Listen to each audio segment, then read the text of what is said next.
हम लोग क्या बात कर रहे हैं, transfer of rDNA in animal cell. सबसे पहले बात करें, ये भैया काफी ज्यादा कॉम्प्लिकेटेड प्रोसेस होता है, ये बहुत ज्यादा क्या होता है भैया, कॉम्प्लिकेटेड प्रोसेस है। आरडीएनए भी समझते हो या भूल गए 2 दिन के अंदर? पक्की बात ना, आरडीएनए क्या होता है मालूम है? क्या होता है आरडीएनए? क्या रिकॉम्बिनेंट डीएनए, क्या कैसे बनाते हैं इसको अपन? हाँ मतलब आरडीएनए किसको बोलते हैं? कुछ करते होंगे उसके बाद है ना उसको आरडीएनए बोलते होंगे। क्या करते हैं हम लोग, बोलो? हाँ, जब हम अपने डिजायर जीन को वेक्टर के अंदर इंसर्ट कर देते हैं तो उसके बाद जो हमारा डीएनए बनता है उसको हम लोग क्या बोलते हैं, आरडीएनए। क्या बात है यार, भूल गया सब।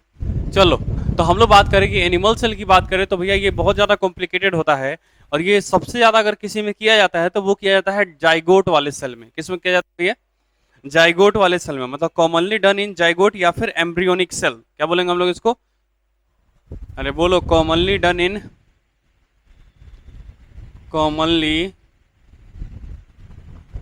इन जाइगोट या फिर एम्ब्रायोनिक एम्ब्रायोनिक सेल्स। किसके अंदर किया जाता है भैया? जाइगोट वाले सेल में या फिर एम्ब्रियोनिक सेल में किया जाता है। किसको किस में किया जाता है भैया? जाइगोटिक सेल में या फिर एम्ब्रियोनिक सेल में किया जाता है, बराबर।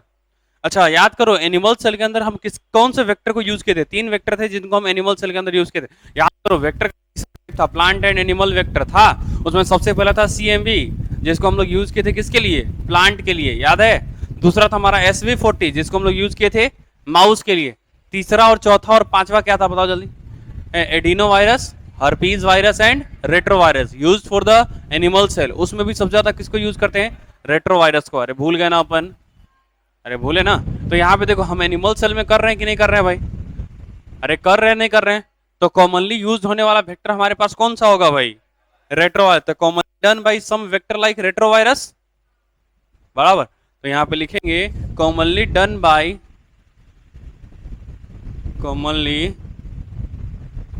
By some vector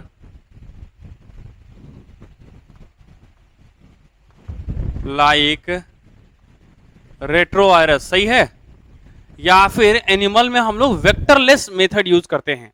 vectorless method क्या यूज करते हैं हम लोग? वेक्टरलेस, मतलब यहाँ पे कोई वेक्टर इन्वॉल्व नहीं होगा।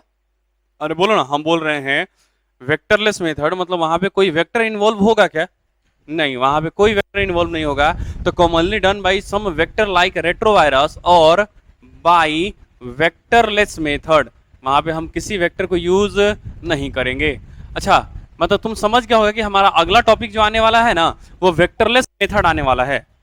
नहीं, अरे जिसमें हम किसी वेक्टर को यूज नहीं करेंगे, डायरेक्टली हमारे डिजायर जीन को ट्रांसफर कर देंगे किसके अंदर? That is a host cell के अंदर। समझ रहे हो भाई? अगर डायरेक्टली हमारे डिजायर जीन को अगर ट्रांसफर कर देंगे होस्ट सेल के अंदर, तो हम उसको क्या बोलेंगे भाई? Vectorless method. हम उसमें किसी वेक्टर को यूज नहीं किए, किसी की मदद नहीं लिए कि भैया इसके साथ जाओ तुम। अरे ऐसा किए ना अपन? अरे बोलो भाई। चलो, तो सबसे पहले देखना यहाँ पे क्या हम लोग कैसे करते हैं, समझना जरा। जैसे कि देखो, सबसे पहले देखो यहाँ पे मेल गैमीट है। क्या भैया? यहाँ पे मेल गैमीट, और ये रहा फीमेल गैमीट। क्लियर है भाई? मेल गैमीट और फीमेल गैमीट का जब फ्यूजन कराओगे, अरे स्पर्म और एग का जो फ्यूजन होगा, गैमीट है ना, अरे गैमीट है ना, तो स्पर्म और एग हुआ। मेल गैमीट मतलब स्पर्म, फीमेल गैमीट मतलब एग, सही है। तो अगर इनका फ्यूजन कराओगे तो क्या जाइगोट बनेगा क्या? अरे बोलो, बनेगा नहीं बनेगा? अच्छा बताओ, इन विट्रो फर्टिलाइजेशन हो रहा है? अरे कैसा फर्टिलाइजेशन हो रहा है? इन विट्रो फर्टिलाइजेशन हो रहा है कि नहीं हो रहा है? तो ये हमारा होगा इन विट्रो फर्टिलाइजेशन। जब इन विट्रो फर्टिलाइजेशन हुआ, फर्टिलाइजेशन, तो भैया यहाँ पे हमारा जाइगोट बनेगा ना। ये तो अंडरस्टूड है भाई, कि जब मेल और फीमेल गैमेट मिलेगा तो क्या बनेगा भैया? जाइगोट। और याद करो, हम लोग क्या करते हैं, जाइगोटिक सेल में ही अपना रिकॉम्बिनेंट डालते हैं क्या? अरे क्या जाइगोटिक सेल में ही हम लोग अपना रिकॉम्बिनेंट डालते हैं? तो क्या करते होंगे भैया, जब बन जाता होगा कौन हमारा? जाइगोट, तो जाइगोट को हम बाहर निकालते होंगे, और जाइगोट को बाहर निकाल के हम उसमें क्या ट्रांसफर कर देते होंगे? हमारा आरडीएनए ट्रांसफर करते होंगे। किसकी मदद से? रेट्रोवायरस या फिर वेक्टरलेस मेथड से। किसकी मदद से भैया? अगर वेक्टर के तौर पे यूज करना है तो मेरे को रेट्रोवायरस यूज करना पड़ेगा, और वेक्टरलेस मेथड हमारा आगे आ जाएगा। क्लियर है भाई? तो हमारे इतने ये 2 तरीके होंगे जिसमें हम लोग क्या कर सकते हैं, अपने डिजायर जिनको किस में ट्रांसफर करेंगे हम लोग? डायरेक्टली जाइगोटिक सेल में। कहाँ ट्रांसफर करेंगे हम लोग? जाइगोटिक सेल में हम ट्रांसफर करेंगे, उसके बाद हम वापस इसको बोलेंगे अब तुम डेवलप हो। अगर ये बड़ा होता है और पैदा होता है तो बताओ क्या ये जीएमओ बनेगा कि नहीं बनेगा, जेनेटिकली मॉडिफाइड। क्या इसके जब जाइगोट बना था उसी समय हम इसका जीन बदल दिए थे क्या, या इसके जीन में कुछ चेंज किया था या नहीं किया था भाई। तो हम लोग यहाँ पे बोल दे कि भाई जो जाइगोटिक स्टेज आता है यहीं पे हम लोग जीन इज ट्रांसफर्ड, यहीं पे हम लोग क्या किए, जीन इज ट्रांसफर्ड, इसके अंदर हम लोग ट्रांसफर कर दिए। अरे बोलो ना, ये जीन हमने क्या किया, इसी वक्त इसमें ट्रांसफर कर दिया मैं। अब बोलोगे नहीं भैया, तो मैंने इसी वक्त क्या किया भैया, ये वाला जीन मैंने इसके अंदर ट्रांसफर कर दिया है। बताओ जब जीन ट्रांसफर हो गया है तो अब क्या होगा, अरे जाइगोट से अब अगला क्या बनेगा, एम्ब्रायो बनेगा ना भाई। तो हमारा जाइगोट से अगला क्या बनेगा, हमारा एम्ब्रायो बना। एम्ब्रायो से फिर क्या बनेगा, हमारा फीटस, अरे बच्चा बनेगा ना भाई। चाहे वो किसी का बच्चा हो, चाहे कुत्ता का बच्चा हो, चाहे इंसान का बच्चा हो, है तो एनिमल है ना। अच्छा देखो, फीमेल के बॉडी के अंदर तो हम ये काम नहीं ना किए होंगे, जीन ट्रांसफर करने का काम। हम क्या किए होंगे, फीमेल के बॉडी से बाहर निकाल लिए होंगे, उसके बाद हम जीन ट्रांसफर करेंगे और उसका वापस से इम्प्लांट कर देंगे फीमेल बॉडी के अंदर। अरे जब हम लोग जीन ट्रांसफर कर देंगे और थोड़ा बहुत डिवाइड कर जाएगा, उसके बाद इस एम्ब्रायो को हम क्या करेंगे, इम्प्लांट करेंगे कि नहीं किसी के अंदर। अरे फीमेल के अंदर बिना इम्प्लांट किए क्या बच्चा बन सकता है क्या, नहीं बनेगा। तो हम लोग ये बोले कि भैया इसको इम्प्लांट कर देंगे सेरोगेट मदर के अंदर। अरे हम एक बार बच्चा निकाल दिए उसके बाद फिर दोबारा आए तो सामने वाला जो भी है वो सेरोगेट मदर है, सामने वाला जो भी है वो क्या है, सेरोगेट मदर है। अरे क्लियर है भाई, समझना जरा। तो हम लोग क्या हुए भैया, ये एम्ब्रियो था, एम्ब्रायो हम लोग इसमें बाहर निकाले और इसको हम लोग क्या कर दिए, इम्प्लांटेड। इम्प्लांटेड किस में इम्प्लांट करेंगे, सेरोगेट मदर में भाई। तो जैसे ही देखो सिंपल बात है भाई, बाहर बच्चा बन नहीं सकता है, उसको फीमेल बॉडी में ट्रांसफर करना ही पड़ेगा भैया, तो सेरोगेट मदर में। अच्छा समझना, जैसे कि मान लो फर्टिलाइजेशन होता है, जैसे ही मान लो क्या होता है, फर्टिलाइजेशन होता है, तो भैया एक स्ट्रक्चर बनता है, कैसे बताऊं, हाँ चलो हम लोग बात करें भैया, जो एग रिलीज होता है ना, जैसे मान लो कि ये पूरा इतना बड़ा स्ट्रक्चर होता है और इसमें बहुत सारा इस तरह से सेल होता है, बराबर, ये इसमें बहुत सारा सेल होता है इस तरह से, ठीक है। इसको हम लोग बोलते हैं ग्रेनुलोसा सेल। क्या बोलते हैं हम लोग इसको, बोलो ना, ग्रेनुलोसा सेल। और यहाँ पे हमारा होता है छोटा सा एग। क्या होता है, छोटा सा एग। जब यहाँ से फटता है ना तो एग बाहर आता है, कहाँ पे, ओवरी के अंदर। कहाँ पे, ओवरी के अंदर। कहाँ पे, ओवरी के अंदर। तो उसके देखो एग बाहर आने के बाद जो ये वाला स्ट्रक्चर बचेगा ना, उसको हम लोग बोलते हैं कॉर्पस ल्यूटियम। क्या बोलते हैं हम लोग इसको, क्या बोलते हैं हम लोग इसको, कॉर्पस ल्यूटियम। क्या बोलते हैं हम लोग इसको, कॉर्पस ल्यूटियम। क्या बोलते हैं हम लोग इसको। और भैया इस कॉर्पस ल्यूटियम का काम क्या होता है, क्या रिलीज करता है बोलो, ये कॉर्पस ल्यूटियम क्या रिलीज करता है भैया, प्रोजेस्टेरॉन। क्या रिलीज करेगा, प्रोजेस्टेरॉन। क्या रिलीज करेगा भैया, प्रोजेस्टेरॉन। क्लियर है भाई, ये कॉर्पस ल्यूटियम क्या करेगा, प्रोजेस्टेरॉन। अच्छा एग्जैक्टली 14 दिन बाद ये कॉर्पस ल्यूटियम जो है ना डिजेनरेट हो जाता है।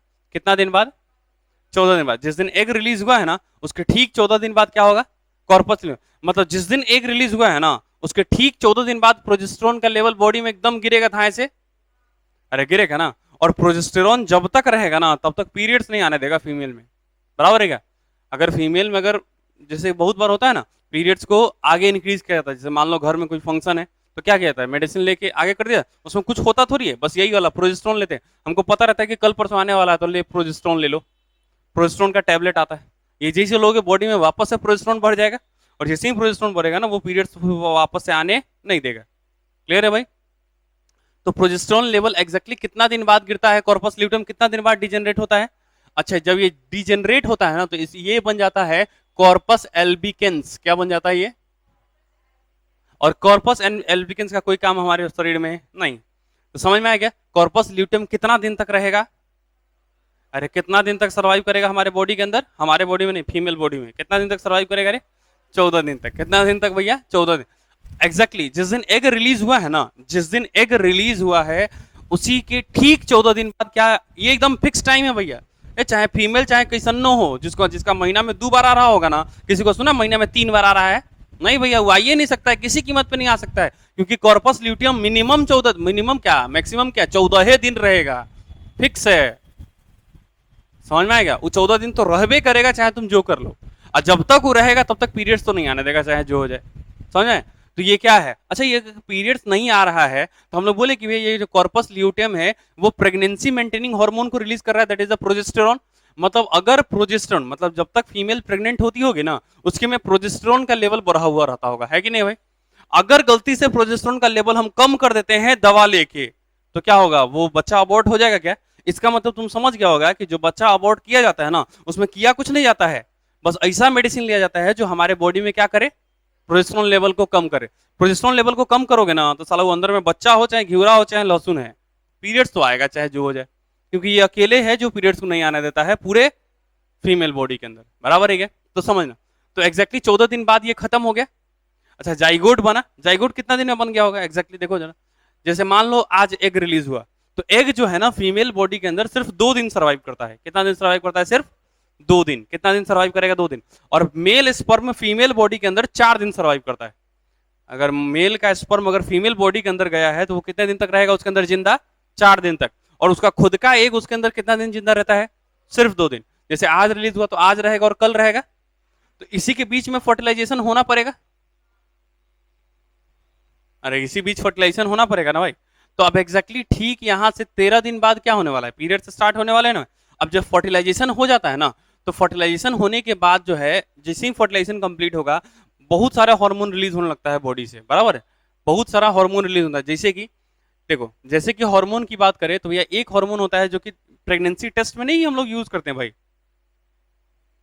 अरे पेशाब हम लोग डालते हैं फिर प्रेगनेंसी टेस्ट होता है ना, तो भैया हार्मोन, सिंपल समझो, हार्मोन का लेवल जो हम लोग रिप्रोडक्शन में पढ़ेंगे क्या क्या हार्मोन था, ठीक है? हार्मोन लेवल के, तो उस हार्मोन का क्या काम होता है कि प्रोजेस्टेरोन को कम नहीं होने देगा, बराबर? और प्रोजेस्टेरोन मतलब अब वो डायरेक्ट इफेक्ट प्रोजेस्टेरोन पे नहीं करेगा। प्रोजेस्टेरोन कम किसकी वजह से हो रहा था? कॉर्पस ल्यूटेम की वजह से हो रहा था ना। अब इस साला ई वाला हार्मोन जो है ना, कॉर्पस ल्यूटेम को डिजेनरेट नहीं होने देगा। क्या नहीं होने देगा? कॉर्पस ल्यूटेम को डिजेनरेट नहीं होने देगा। अगर ये डिजेनरेट नहीं हुआ तो प्रोजेस्टेरोन भी कम नहीं होगा, और ये सर्वाइव कर जाएगा लगभग 3 मंथ के लिए। कितने मंथ के लिए सर्वाइव कर देगा? कब? जब प्रेगनेंसी हो जाएगा तब, जब फीमेल कंसीव कर जाएगी तब। तो फिर ये कितने मंथ के लिए हो गया? 3 महीने का बच्चा हो गया ना भाई। 3 महीने का बच्चा जब हो गया तो याद करो एम्ब्लिकल कॉर्ड वगैरह एकदम प्रॉपर बन चुका है क्या? उसके बाद बॉडी में बहुत ऐसा पोर्शन होता है जहां से प्रोजेस्टेरोन रिलीज हो सकता है, मतलब बहुत सारा नया स्ट्रक्चर बन जाता है जहां से प्रोजेस्टेरोन निकल सकता है। तो प्रोजेस्टेरोन निकलने वाला कोई और आ गया है तो पहिल का गायब हो जाए तो कोई फर्क पड़ेगा क्या? नहीं। तो ये वाला खत्म हो गया। फिर भी प्रोजेस्टेरोन कम होगा क्या? नहीं, कोई दूसरा है जो प्रोजेस्टेरोन, मतलब प्रोजेस्टेरोन जो है वो प्रेगनेंसी मेंटेनिंग हार्मोन है। अगर किसी फीमेल में प्रेगनेंसी को मेंटेन करना है, कभी सुना कि फीमेल प्रेग्नेंट होगी 4 महीना बाद खत्म हो गया, अबॉर्ट हो गया अपने आप, 6 महीना बाद खत्म हो गया, 7 महीना बाद? अबे सुनने में ऐसा तो बहुत हर घर में केस होता है भैया, ये सब तो है ना भाई। हर घर में तो नहीं, लेकिन अगर अगल बगल वाले में तो देखिए हर 100 में से 20 गो में तो हो ही जाता है ऐसा। तो बच्चा कंसीव करी और क्या हुआ, 4 महीना 5 महीना में खत्म हो गया अपने आप। कभी कभी सुना होगा बच्चा अपने आप मर गया, है ना, बहुत सारा रीजन होता है, ठीक है। तो वो किसकी वजह से हो जाता है भाई? अचानक से ब्लीडिंग स्टार्ट हो जाता है फीमेल में। कभी सुना कि प्रेग्नेंट थी फीमेल, ब्लीडिंग चालू हो गया, है ना भाई, तो पीरियड्स आ गया, तो वो भैया ये प्रोजेस्टेरोन की कमी की वजह से होता है, वो अकेले इसकी वजह से होता है, ठीक है भाई। तो कॉर्पस ल्यूटियम रिलीज करता है, और प्रोजेस्टेरोन को क्या बोलते हैं? Pregnancy maintaining hormone. हम लोग क्या किए हैं समझना, ये जाइगोट बना तो है और बस हम जाइगोट को बनते साथ बाहर निकाल लिए क्या हम लोग? अरे नॉर्मली अगर सोचा जाए तो हम लोग क्या किए, जैसे ही जाइगोट बना हम उसको क्या किए, बाहर निकाल लिए। अरे बाहर निकाले ना। अब अगर तुम बाहर निकाले हो तो क्या कॉर्पस ल्यूटियम को मेंटेन करने वाला कोई बचा क्या? कॉर्पस ल्यूटियम को मेंटेन करने वाला नहीं बचा, मतलब प्रोजेस्टेरोन कम हो जाएगा ठीक 14 दिन बाद। तो ये जैसे ही खत्म होगा उस फीमेल में तो क्या आ जाएगा, पीरियड स्टार्ट हो जाएगा उसका। अरे हो जाएगा ना उसका पीरियड स्टार्ट। अरे होगा कि नहीं होगा? तो अब बताओ, जब ये जाइगोट से एम्ब्रायो बनेगा तो उसके लिए कम से कम 10 दिन का टाइम चाहिए होगा कि नहीं होगा? अरे चाहिए होगा ना, कम से कम 10 दिन का टाइम। 10 दिन 12 दिन तो जाइगोट से एम्ब्रायो बनने में लग जाएगा। कितना है? 10 से 12 दिन जाइगोट से एम्ब्रायो बनने में। तब तक इस फीमेल में पीरियड्स आ चुका है क्या? अरे आ गया, नहीं आ गया? अब बताओ, क्या ये फीमेल वापस से उस बच्चे को अपने अंदर रख सकती है क्या? नहीं, उस केस में नहीं। तो उस केस में किसको चुनेंगे हम लोग? Surrogate mother. सेरोगेट मदर में एग्जैक्टली क्या चल रहा होगा? सेरोगेट मदर में एग्जैक्टली क्या चल रहा होगा भैया? उसका एग्जैक्टली रिलीज हुआ होगा कौन? कॉर्पस ल्यूटियम, मतलब एक रिलीज हुआ होगा और उसी समय हम लोग इम्प्लांट कर दिए होंगे। समझ में आया क्या?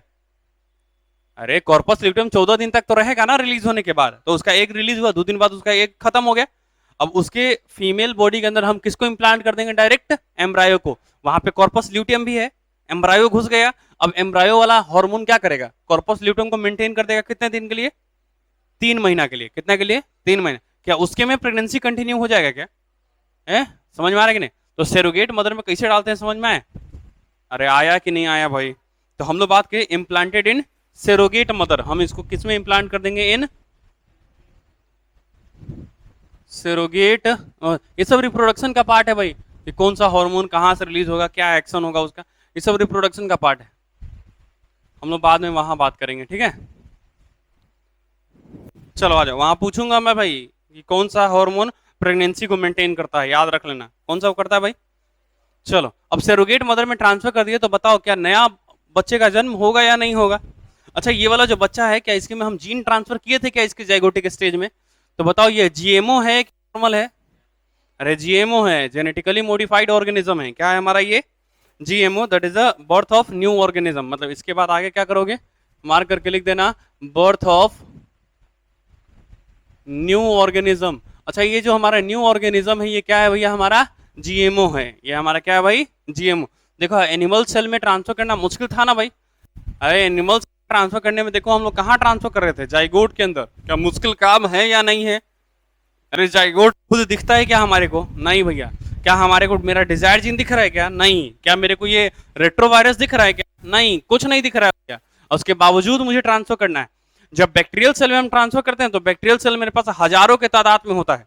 अरे होता नहीं होता भैया, बैक्टीरियल सेल हमारे पास बहुत होता है, उसमें घुसाएंगे तो किसी न किसी में तो घुसना ही है। अभी जाइगोट के हजारों की तादाद में रहेगा क्या? नहीं भैया, जाइगोट गिनती का इक्के गो है और उसमें जाना ही चाहिए चाहे जो हो जाए। समझ में आया क्या? तो ये बहुत ज्यादा कॉम्प्लिकेटेड प्रोसेस होगा कि नहीं होगा? तो ये बहुत ज्यादा कॉम्प्लिकेटेड। ये जो नया ऑर्गेनिज्म पैदा हुआ है, क्या ये नॉर्मल ऑर्गेनिज्म ही है, ट्रांसजेनिक ऑर्गेनिज्म मतलब? अरे ये जीएमओ है क्या? अरे ये जीएमओ है नहीं है भाई। तो ये हमारा क्या भैया? जीएमओ है। जीएमओ का पूरा नाम है ना, जेनेटिकली मॉडिफाइड ऑर्गेनिज्म। तो ये क्या है हमारे? ये जीएमओ है, जेनेटिकली मॉडिफाइड ऑर्गेनिज्म। समझ में आया क्या? ये कैसे भैया? हमारे जीएमओ है, that is genetically modified organism. चलो अब हम लोग एग्जांपल के तौर पे पढ़ते हैं कि सबसे पहले ट्रांसजेनिक एनिमल क्या बनाया गया होगा, तुम ही बताओ। अरे धरती पे सबसे ज्यादा क्या बनाया गया है? चूहा। तो सबसे पहला ट्रांसजेनिक एनिमल भी क्या बनाया गया होगा? चूहा। समझना। तो सबसे पहले हम लोग क्या बोल रहे हैं? First transgenic animal, first transgenic animal, सबसे पहले जो जेनेटिकली मॉडिफाइड ऑर्गेनिज्म बनाया गया वो क्या था भैया? चूहा। क्या था भैया वो? चूहा। उसमें एक माउस था, मतलब एक चूहा था जिसके हमारे में ग्रोथ हार्मोन होता है ना भाई। अरे हमारे में ग्रोथ हार्मोन होता है तभी ना हमारा लंबाई चौड़ाई सब बढ़ता है। तो हमारा ग्रोथ हार्मोन का जो जीन है, उस जीन को हम किस में ट्रांसफर कर दिए? चूहा के अंदर। अब बताओ मेरा ग्रोथ हार्मोन उसके में ट्रांसफर हुआ है, तो बताओ क्या वो ज्यादा मोटा उटा नहीं जाएगा? तो क्या एकदम हेवी चूहा नहीं बनेगा? बोल रे बनेगा ना रे, एकदम मस्त हेवी चूहा बना। तो हम लोग ये बोले कि भैया एक माउस था जिसमें हम लोग क्या किए? इन विच ग्रोथ हार्मोन वाला जीन किसका? अरे इंसान का जो ग्रोथ हार्मोन का जीन था उसमें हम लोग क्या किए? इंसर्ट कर दिए। Growth hormone gene was inserted, हम उसमें डाल दिए थे। अब बताओ अगर हम ऐसा किए थे तो वो चूहा बहुत बड़ा बनेगा कि नहीं बनेगा? अरे बनेगा या नहीं बनेगा? तो बाकी सबसे ज्यादा ज्यादा बड़े साइज का होगा, तो उसको तुम बोलोगे सुपर माउस। अरे सुपर माउस नहीं बोलेंगे। अरे यार याद करो, फीमेल में मस्कुलेचर एकदम तगड़ा हो गया था, उसको हम बोले थे सुपर फीमेल। तो माउस में बढ़िया हो गया था, इसको सुपर माउस नहीं। अब मेल में एकदम तगड़ा होता है तो सुपर मेल। हाँ सुपर मेल गड़बड़ा जाता है फिर, ठीक है। चलो आ जाओ। अरे यहां तक समझ में आई क्या?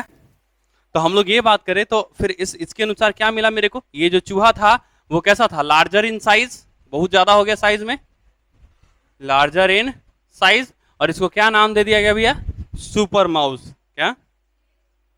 जीएच का मतलब ग्रोथ हार्मोन, GROWTH,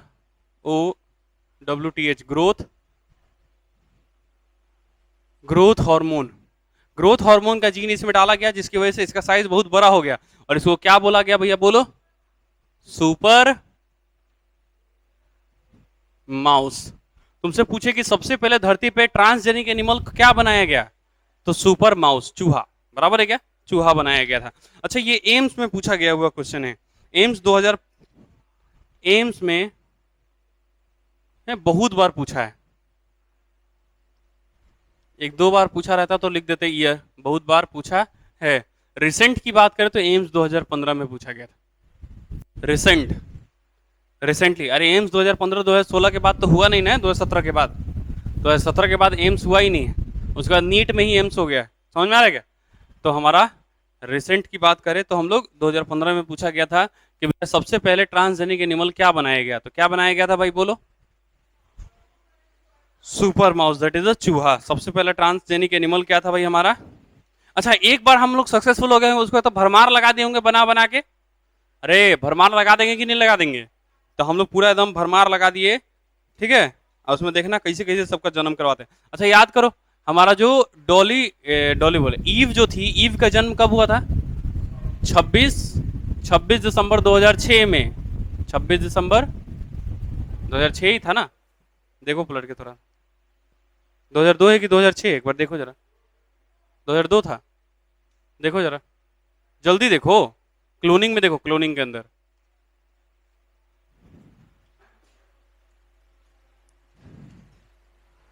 भाई तुम लोग से ज्यादा स्पीड तो हम पलट देंगे। चल इधर देख, 26 दिसंबर 2002 बराबर है क्या? 2002, ठीक है भाई। अगला जो आने वाला है ना, तो ये आने वाला है, ठीक है भाई। अगला जो आने वाला है वो भी 2002 है। इसमें देखना हम लोग क्या किए, जेलीफिश जानते हो क्या? जेलीफिश, अच्छा जेलीफिश ना चमकती बहुत जबरदस्त है। क्या होता है? जेलीफिश चमकता बहुत जबरदस्त है। अब जेलीफिश का जो चमकने वाला जो जीन था ना, वो हम निकाले और किसके डाल दिए? बंदर के अंदर। किसके अंदर डाल दिया हम लोग? बंदर के। तो अब जब बंदर पैदा होगा तो बंदर चमकेगा, है ना? तो चमकने वाला बंदर पैदा हुआ, बराबर है क्या? जो बंदर पैदा हुआ वो क्या होने लगा भैया? चमकने लगा। तो उसको हम लोग नाम दिए एंडी। क्या नाम दिया हमने उसको? उस बंदर को क्या नाम दिया हमने? एंडी। क्या नाम दिया भैया उस बंदर को? एंडी। और ये भैया गांधी जी का बंदर था। क्या था भैया? ये गांधी जी का है ना भाई। तो इसका जन्म कब हुआ होगा? 2 अक्टूबर 2002, बराबर है क्या? ये गांधी जी का बंदर था ये, हाँ। तो इसका जन्म कब हुआ भैया? 2 अक्टूबर 2002। क्लियर है भाई? अरे आया कि नहीं आया भाई? चलो तो अब हम लोग लिखेंगे अ जीन ऑफ जेलीफिश। ये तो हमारा हो गया। इसका लिखना अ जीन, लिखो a gene of jellyfish, A gene of jellyfish was inserted in rhesus monkey, was inserted in rhesus monkey में इसमें ट्रांसफर किया गया। समझ में आ गया? अच्छा ये काम किसने किया था भाई? ये काम जिसने किया था भैया वो साइंटिस्ट का नाम था doctor by doctor Gerrold, by doctor Gerrold scatter. ये साइंटिस्ट का नाम है, TERS है, स्केटर्स, बराबर है क्या? अच्छा ये जो रीसस मंकी में जो ट्रांसफर किया गया था, अच्छा इसका मतलब रीसस का जो बॉडी कलर रहा होगा, अरे यही ना इसका फीचर रहा होगा। हम लोग क्या किए, एक जीन था जेलीफिश का, उसमें हम क्या किए कि इंसर्ट कर दिए किसमें? रीसस मंकी में। और जेलीफिश हमको पता है कि भी चमकता है, और उसका वही वाला जीन हम ट्रांसफर किए हैं किसमें? मंकी में। तो अब जब मंकी पैदा होगा तो वो भी सारा चमकेगा एकदम धाए धाए, एकदम मजा आएगा देखने में, आइट सा चमक रहा, मजा आ रहा है कि नहीं रे? तो भैया रीसस मंकी क्या कर रहा था भैया? उसके जो बॉडी थे वो क्या कर रहा था भाई? अरे मतलब बॉडी कलर कॉम्बिनेशन एकदम जबरदस्त होगा तब ना चमकेगा रे। हाँ तो लिखो, तो यहाँ पे हम लोग क्या लिख दे, रेसस मंकी जो था वो, अरे नकलची बंदर नहीं होता है कोनो, उसी को बोल रहे हैं यहाँ पे, बराबर है क्या? तो रेसस मंकी के जो बॉडी कलर थे, बॉडी कलर लाइट में चमकता था।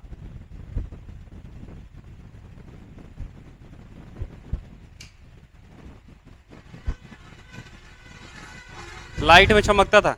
और इसको, इस रीसस मंकी को हम नाम क्या दिए थे भाई? अरे इस रीसस मंकी को हम नाम क्या दिए थे? एंडी। क्या नाम दिया था हम लोग? एंडी। क्या नाम दिया था हम लोग? नोन एज, इस रीसस मंकी को हम क्या नाम दिए? एंडी। और इसका जन्म कब हुआ? 2 अक्टूबर 2002, 2 अक्टूबर 2002, बराबर है क्या? ये जन्म हुआ 2 अक्टूबर 2002। बर्थ ऑन, तो किसका बंदर था भाई? गांधी जी का बंदर था, ठीक है भाई। अच्छा, वो पहला क्लोन जो ईव थी बनाया गया था कब? 26 दिसंबर 2002। ये बनाया गया कब? 2 अक्टूबर 2002। क्लियर है भाई? अरे आया नहीं आया? यहां तक बात समझ में ना आई हो तो बोलो। यहां तक बात नहीं क्लियर हो रहा हो तो बोलो। चलो मिटा दे क्या अपन?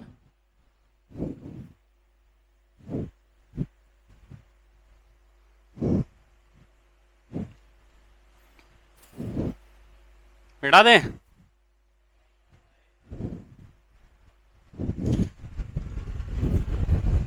जिसने सबसे पहले जिसने सबसे पहले भैया क्लोन बनाया उस साइंटिस्ट का क्या नाम था? जिसने सबसे पहला क्लोन बनाया, द फर्स्ट क्लोन डोलिसिप, साइंटिस्ट का नाम? फर्स्ट क्लोन डोलिसिप, साइंटिस्ट का नाम? डॉक्टर आयन विल्मट था। Doctor Ian Wilmut. जिसने ईव को बनाया उस साइंटिस्ट का नाम? Doctor S Antinori. अरे भूल जा रहे हैं अपन। अरे अपन भूल जाते हैं ना भाई। चलो, अब मान लो कि भैया हम बहुत सारा वेक्टर ढूंढे अपने जीन ट्रांसफर करने के लिए। देखो, हमको रिकॉम्बिनेंट डीएनए बनाना था, और रिकॉम्बिनेंट डीएनए कैसे बनता है भाई? जब डिजायर जीन को हम किससे मिलाते हैं? वेक्टर के साथ। इतना छोटा पॉइंट अगर नहीं आएगा तो फिर अपन नहीं कर पाएंगे। समझ में आ रहा है क्या भाई? इतना तो मालूम है होना चाहिए कि भैया आरडीएनए क्या होता है। आरडीएनए का मतलब डिजायर जीन और वेक्टर को जब हम मिलाएंगे तो उसको क्या बोलेंगे? आरडीएनए। अब अगर ये नहीं कर पाओगे तो अगला तो हमारा स्टेप जो है वो है हमारा selection and screening of rDNA. तो तुमको यही नहीं समझ में आता कि आरडीएनए क्या है, तो उसका सिलेक्शन और स्क्रीनिंग किसी, मतलब सिलेक्शन और स्क्रीनिंग मतलब उसको हम छाटेंगे, आरडीएनए वाले को अलग करेंगे, सेल्फ लाइगेटेड वेक्टर को अलग करेंगे। समझ में आया कि नहीं आया? अरे आया कि नहीं आया भाई? तो ये हमारी बातें होंगी। तो अभी से थोड़ा सा ध्यान रखो, नहीं तो आगे पता ही नहीं चलेगा कि क्या हो रहा है जीवन में। चलो, यहां तक समझ में आ गई? चलो आ जाओ। ठीक, चलो आ जाओ, देखते हैं। हम लोग बात करते हैं सम वेक्टरलेस मेथड की बात करते हैं। किसकी बात करते हैं हम लोग? सम वेक्टरलेस मेथड। अच्छा, तुम समझ में आ गया होगा भैया वेक्टरलेस मेथड हम क्यों यूज करते होंगे भाई? जब मुझे कोई प्रॉपर वेक्टर नहीं मिलता होगा तब केवल तभी हम यूज करते होंगे वेक्टरलेस मेथड। अरे जब हमारे को कोई प्रॉपर वेक्टर ना मिलेगा केवल तब हम किसको यूज करेंगे? वेक्टरलेस मेथड को यूज करेंगे। मतलब यू मान लो कि भैया वेक्टरलेस मेथड एकदम हमारा लास्ट ऑप्शन होगा, एकदम लास्ट। पहले हम अपना पूरा जी जान लगा कि इसको ढूंढेंगे वेक्टर को, क्योंकि जब वेक्टर मिल गया तो जाना आसान हो जाता है। डायरेक्ट ट्रांसफर करना सॉल्यूशन नहीं है। हो सकता है कि चला भी जाए, साला काम ना करे, मतलब पैसा बर्बाद है कि नहीं डे? तो भैया हम लोग तो वेक्टर चुनेंगे, लेकिन अगर मान लो कि हमारे को हमारे होस्ट के अनुसार कोई वेक्टर मिल ही नहीं रहा है, फिर उस केस में हम क्या करेंगे? वेक्टरलेस मेथड को यूज करेंगे। मतलब वहां पे हम वेक्टर यूज नहीं करेंगे, सीधे डिजायर जीन निकालेंगे और सीधे होस्ट में ट्रांसफर कर देंगे। तो ये हमारा एकदम लास्ट ऑप्शन होगा। ये हमारा एकदम लास्ट ऑप्शन होगा कब? जब हमारे को कोई वेक्टर ना मिले तब। तो हम लोग बोले कि भैया ये हमारा लास्ट ऑप्शन होगा जब वेक्टर ना मिले तब। लिख लेना, एकदम लास्ट ऑप्शन होगा हमारा कब? जब वेक्टर ना मिले तब। हमारे को कोई वेक्टर नहीं मिल रहा है तब उस केस में हम किसको यूज करेंगे? वेक्टरलेस मेथड को यूज करेंगे। समझ में? तो हम लोग किसको यूज करेंगे भाई? वेक्टरलेस मेथड को यूज करेंगे।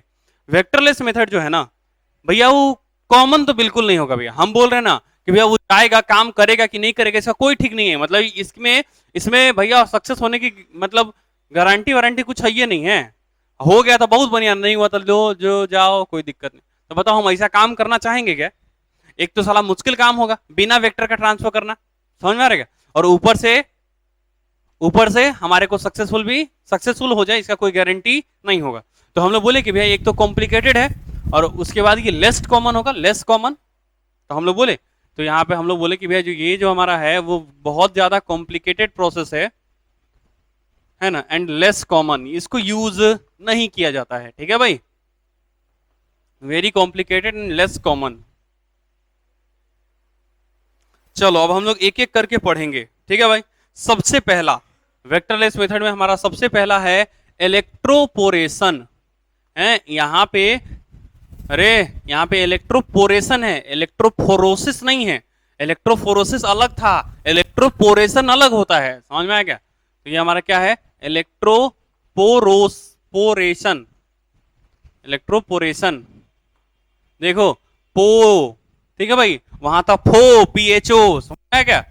इलेक्ट्रोफोरेशन, इलेक्ट्रोपोरेशन, इलेक्ट्रोपोरेशन क्या था, अरे फोरेशन क्या था भाई उसमें, अरे इलेक्ट्रोपोरेशन नहीं था भाई, क्या था स्टेप उसमें, हम लोग अगरोज जेल को जला कर देते हैं, उसमें डीएनए को डालते हैं, उसमें आता कि नहीं, उसी स्टेप को हम बोले थे इलेक्ट्रोपोरेशन, अरे बोला था कि नहीं बोला था? अरे उसमें नीचे में कौन सा इलेक्ट्रोड लगाए थे, पॉजिटिव के नेगेटिव, नीचे में, अभी नीचे में पॉजिटिव लगाएंगे, क्योंकि डीएनए पे चार्ज कैसा होता है, नेगेटिव, तो नेगेटिव है तो नीचे पॉजिटिव लगाएंगे तब ना नीचे की तरफ मूव करेगा, तो ऊपर में नेगेटिव लगाएंगे, ये बोले लो सब। चलो बात करें हम लोग इलेक्ट्रोपोरेशन की, तो ये हमारे पास इंपॉर्टेंट होगा, एआई पीएमटी और एम्स, मतलब जैसा ऐसा कोई एग्जाम नहीं है जिसमें ये इलेक्ट्रोपोरेशन नहीं आया हो, बराबर है क्या? हर एग्जाम में हमारा आया हुआ है, क्लियर है भाई? हम लोग बात करें एआई पीएमटी की बात करो, एम्स की बात करो, इलेक्ट्रोपोरेशन लगभग हर एग्जाम में आया हुआ है, अरे क्लियर है भाई? हाँ, तो गांधी जी के बंदर का जन्म कब हुआ था भाई, है ना भाई, और उसका खासियत क्या था, कब, जब उस पर लाइट पड़ता था तब, अरे समझ ये एकदम उसका खास बात था, चमक जाता था, है कि नहीं रे? तो ये हमारा क्या हुआ, इलेक्ट्रोपोरेशन, क्या हुआ, हाँ उसका तो होगा बिल्कुल। चलो आ जाओ, तो हम लोग बात करते हैं इलेक्ट्रोपोरेशन, नेट पे सर्च करना, है ना भाई, इलेक्ट्रोपोरेशन, इसमें हम लोग देखना क्या करते हैं, सबसे पहले इलेक्ट्रोपोरेशन जो यूज किया जाता है वो यूज करता है बैक्टीरियल सेल के लिए, किसको यूज किया जाता है भैया, किसके लिए यूज किया जाएगा भाई, बैक्टीरियल सेल, अच्छा बैक्टीरिया सेल, अगर मान लो कि बैक्टीरिया अगर हमारा होस्ट है तो हम कैसे यूज किए थे, अरे कल ही बताया था ना, मतलब आखिरी क्लास में, अगर बैक्टीरिया अगर हमारा होस्ट है तो हम लोग क्या किए थे, सबसे पहले उसको लाइजोजाइम एंजाइम और कैल्शियम +2 से ट्रीट किए थे, उसकी वजह से उसकी जो बॉडी था उसमें पोर क्रिएट हो गया था, और हम उसको क्या किए थे, फोर्सफुली हमारे आरडीएनए को ट्रांसफर कर दिए थे, समझ में आया क्या, अरे समझ में आया क्या, यहाँ पे आरडीएनए है क्या, नहीं, यहाँ पे हमारे पास आरडीएनए नहीं है, और याद करो हम आरडीएनए से ट्रांसफर कर दिए थे हीट एंड शॉक मेथड से, जब हम लोग 0 40 0 पर किए थे, अरे याद है 0 डिग्री 40 डिग्री 0 डिग्री, चलो 0 40 और 0 पे किए थे, अरे क्लियर है भाई, अरे वही बात है 40 42 बताओ बराबर है ना, चलो आ जाओ, अरे आया कि नहीं आया भाई? तो अब हम यहाँ पे कोई आरडीएनए यूज करने वाला है कि डायरेक्ट डिजायर जीन चाहिए मेरे को, अरे बोलो जल्दी, डायरेक्ट डिजायर जीन, देखो ये हमारे पास बैक्टीरियल सेल होगा क्या, मान लो कि इसका ये क्रोमोजोम है इसका, अरे है ना रे, तो हम इसको किससे ट्रीट करेंगे बोलो, हम इसको ट्रीट करेंगे वापस से किससे, लाइसोजाइम एंजाइम से, और साथ में क्या डालेंगे, कैल्शियम +2, और साथ में हम इसको इलेक्ट्रिक शॉक देंगे इस बार, अरे तभी ना घुस जाएगा हमारा, और साथ में हम क्या देंगे, इलेक्ट्रिक शॉक, जैसे ही तुम इलेक्ट्रिक शॉक दोगे क्या होगा, इसका सबसे पहले देखो, इसका वाला जो होता है इसका तो पोर क्रिएट हो जाएगा जगह जगह पे, अरे होगा कि नहीं होगा, और इसका खुद का डीएनए इधर रह जाएगा, अरे रहेगा, तो बताओ क्या ये जो हमारा पोर क्रिएट हुआ है, पोर, क्या इस पोर से हमारा डिजायर्ड जीन अंदर घुस सकता है डायरेक्टली, क्या ये डिजायर्ड जीन इंटर कर जाएगा क्या इसके अंदर, बोलो, देखो क्या घुसा है, डिजायर जीन घुसा है कि हमारा आरडीएनए घुसा है ना, डिजायर जीन घुसा है, तो ये वेक्टरलेस, हम लोग यहाँ पे वेक्टर को यूज नहीं किए, अरे वेक्टर को अगर यूज किए रहते तो डिजायर जीन ना घुस के आरडीएनए घुसता, समझ में आ रहा है कि नहीं? अच्छा स्टेप तो वही है बैक्टीरिया के लिए, अरे जो पहले जो स्टेप था बैक्टीरिया के लिए, क्या सेम स्टेप चल रहा है क्या बैक्टीरिया के अंदर, क्या कोई चेंज है क्या इसके अंदर, कोई चेंज नहीं है इसके अंदर, बैक्टीरिया के लिए जो हम पहले स्टेप यूज किए थे वही स्टेप हम अभी भी यूज किए हैं, बस उस समय हम वेक्टर के साथ रखे हुए थे, इस बार हम खाली डिजायर जीन रखे हुए हैं। वेक्टरलेस मेथड में तुमको सबको कोई डाउट है क्या यहाँ तक कि भैया हम सिर्फ डिजायर जीन को डालेंगे, अरे वेक्टरलेस मेथड में किसी को डाउट है क्या कि हम सिर्फ डिजायर जीन को डालेंगे, कोई डाउट नहीं है ना भाई, हम सिर्फ किसको डालेंगे, डिजायर जीन को डालेंगे, किसको डालेंगे हम लोग, डिजायर जीन को डालेंगे, समझ में आया?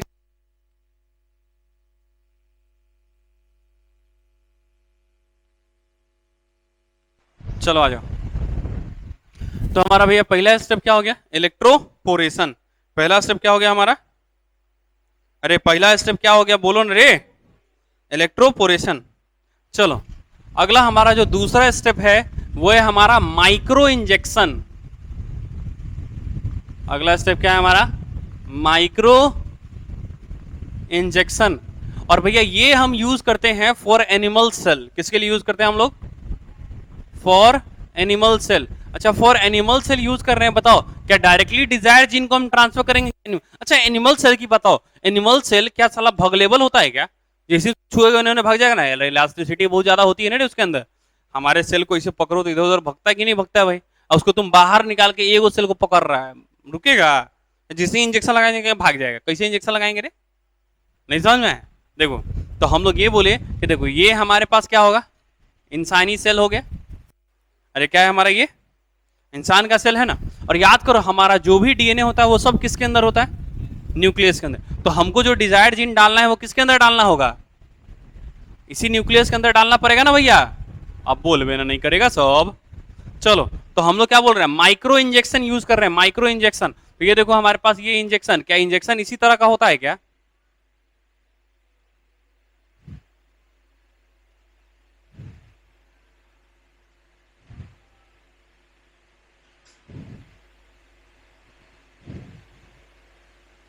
क्या इंजेक्शन इसी टाइप का होता है क्या? अरे बराबर ना।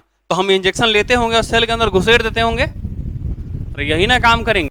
और यहां पे हमारा क्या भरा हुआ रहता होगा? अरे बोलो हमारा क्या भरा रहेगा यहाँ पे? क्या रहेगा हमारा यहाँ पे? Desire gene. और यही डिजायर जीन क्या करेंगे? न्यूक्लियस के अंदर डाल देंगे डायरेक्टली। अरे आरडीएनए नहीं है वो, क्या है हमारा? डिजाइन। मतलब हम लोग जीन निकाले और सीधे उस जीन को ट्रांसफर कर रहे हैं। तो ये हमारा माइक्रो इंजेक्शन। सबसे पहले बताओ क्या ये सेलवा इन्होंने भागेगा कि नहीं भागेगा? इंजेक्शन लेने के लिए बोलेगा हाँ बेटा तो इंजेक्शन दे, है कि नहीं? आखिर भागेगा इन्होंने? भागेगा ना। बोलेगा रे रे रे इंजेक्शन दे मारबो बस। तो देखो अगर मान लो कोई ऐसा मशीन हो जो इस तरह से इसको बांध दे एक ही जगह पे, तो क्या ये भाग पाएगा क्या? नहीं ना।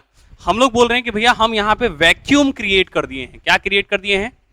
अच्छा जैसे ही वैक्यूम क्रिएट करोगे यहाँ पे कोई हवा नहीं। अरे यार कभी ग्लास को मुंह पे लगाया है? ग्लास को मुंह पे लगा के हवा पूरा अंदर खींचा है तो मुंह और ग्लास चिप, उसके बाद आराम से घर में इसी से घुमाए कि नहीं घुमाए रे? अरे घुमाए। तो वही काम कर रहे हैं। जब यहाँ पे वैक्यूम क्रिएट कर दोगे तो ये अपने आप पीछे चिपका हुआ रह जाएगा कि नहीं रह जाएगा? अरे बोलो रे, चिपकल रहेगा कि नहीं रहेगा? अब साले को तुम इंजेक्शन ठोको चाहे कुछ करो, कोई फर्क पड़ेगा? भागेगा इन्होंने? नहीं ना। साले को धर के इंजेक्शन ठोक देंगे। समझ में आ गया? पहला क्या हो गया हमारा? इलेक्ट्रोप्रेस। इसके लिए यूज करते हैं बैक्टीरिया के लिए। दूसरा क्या हमारे पास? Micro injection. किसके लिए यूज करते हैं? किसके लिए यूज करते हैं भैया? एनिमल्स के लिए। किसके लिए यूज करते हैं हम लोग? एनिमल्स के लिए। कोई दिक्कत है भाई? अरे यहां तक समझ में आई तो बोलो, नहीं समझ में आई तो बिल्कुल बिल्कुल बोलना भैया। जीन बहुत सारा डालेंगे, कौनो तो जाके हमारे जीनोम से जुड़ेगा। अरे जुड़ना तो ऐसे भी हमको क्या करना है समझना, हमको तो अपना डिजायर जीन उसके अंदर चाहिए। जितना ज्यादा अमाउंट में मिलेगा उतना ज्यादा डिजायर प्रोडक्ट मिलेगा मेरे को। अरे उतना ज्यादा रेप्लिकेशन हो रहा होगा ना उसके अंदर, उतना ज्यादा मेरे को क्या मिलेगा? डिजायर प्रोडक्ट मिलेगा। तो हमारे लिए तो अच्छा ही है कि 10 जगह जाके जुड़ जाए। नहीं समझ में आए? हमको इस इंसान से मतलब थोड़े है रे, हमको तो साला डिजायर प्रोडक्ट से मतलब है। हम इंसान है भाई। इंसान का मतलब क्या होता है? इंसान जैसा स्वार्थी जानवर कोई है धरती पे? नहीं।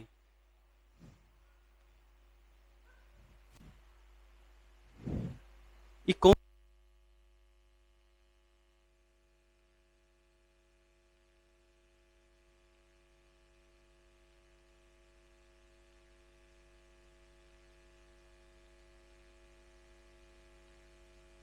तो माइक्रो इंजेक्शन समझ में आ गया क्या? आया नहीं आया? अगला है हमारा बायोलिस्टिक मेथड। अगला मेथड क्या है हमारे पास? बंदूक समझते हो?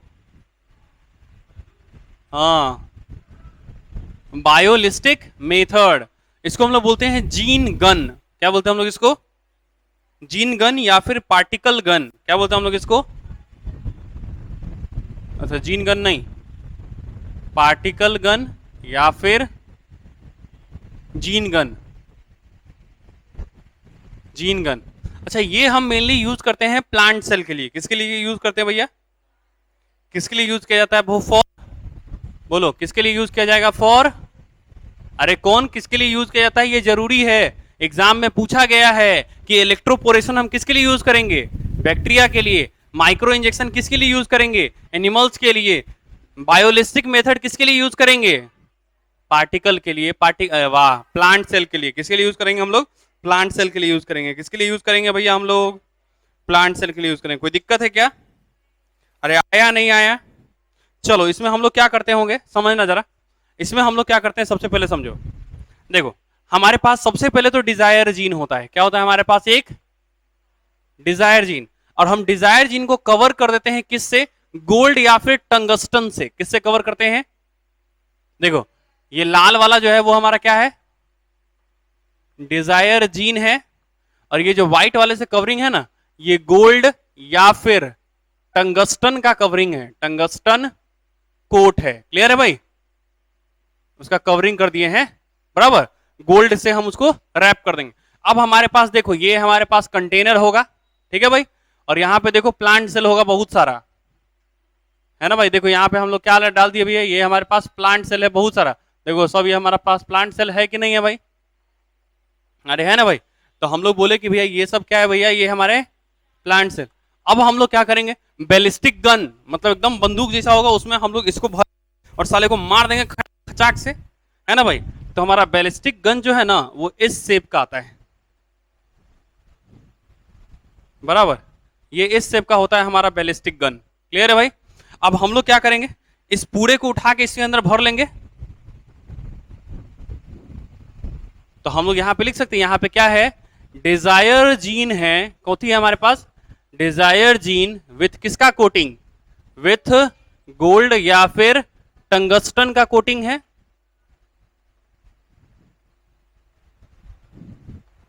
अरे है कि नहीं है? Desire gene with tungsten coating. अब बंदूक लेके मारेंगे। देखो कंटेनर में सेल है, अरे कंटेनर में हम लोग सेल को रखे हुए हैं और बंदूक से मार रहे हैं गोली। क्या कोनो कोनो कोनो ना कोनो के अंदर घुसेगा कि नहीं घुसेगा झटके से? अबे घुसेगा कि नहीं घुसेगा? पर ये जरूरी है कि घुस ही जाएगा? नहीं। तो इसके सक्सेस होने का चांस बहुत कम हो। तो इसको ज्यादा यूज करेंगे कि कम यूज करेंगे? अगर प्लांट में हमको ट्रांसफर करना है तो हम सिंपल किसको यूज कर रहे थे बताओ? टीआई प्लाज्मिड को, जो कि कहां से रिलीज होता है? जिसको हम लोग क्या बोलते हैं? Natural genetic engineer. क्या बोलते हैं हम लोग उसको? चलो यहां तक समझ में आई बात? नहीं आई? तो ये हमारा क्या क्या हो गया बोलो जरा। एक हो गया हमारा इलेक्ट्रोपोरेशन, दूसरा हमारा माइक्रो इंजेक्शन, तीसरा हमारा बायोलिस्टिक मेथड। क्या है हमारे पास? तीसरा हमारे पास बायोलिस्टिक मेथड। क्या है हमारे पास तीसरा भाई? Biolistic method. मिटा दूं क्या इसको?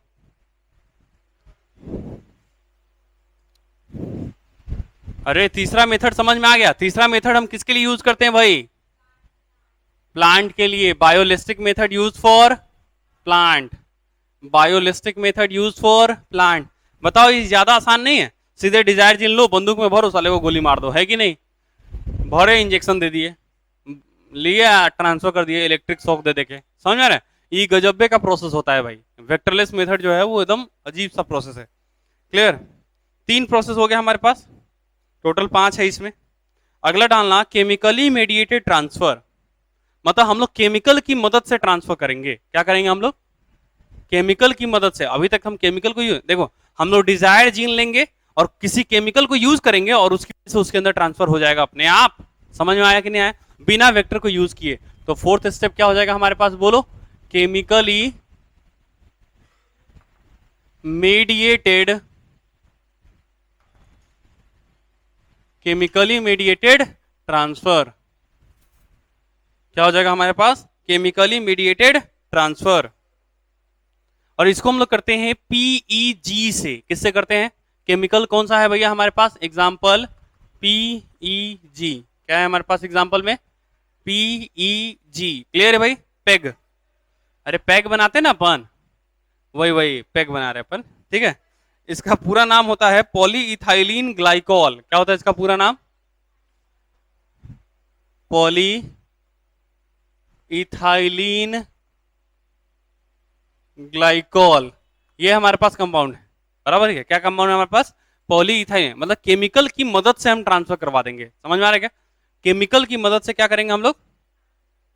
अच्छा, ये क्या करता होगा? जहां हम डालते होंगे उसके मेम्ब्रेन को पोरस बना देता होगा, छेद छेद कर देता होगा उसके मेम्ब्रेन में।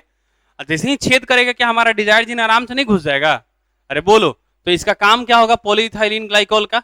It makes pore in the membrane and makes porous, उसको पोरस पोरस बना देगा, मतलब परमिएबल बना देगा। अरे बोलो ना रे, it make membrane porous and permeable, सही है। ये क्या करता है? इट मेक्स मेम्ब्रेन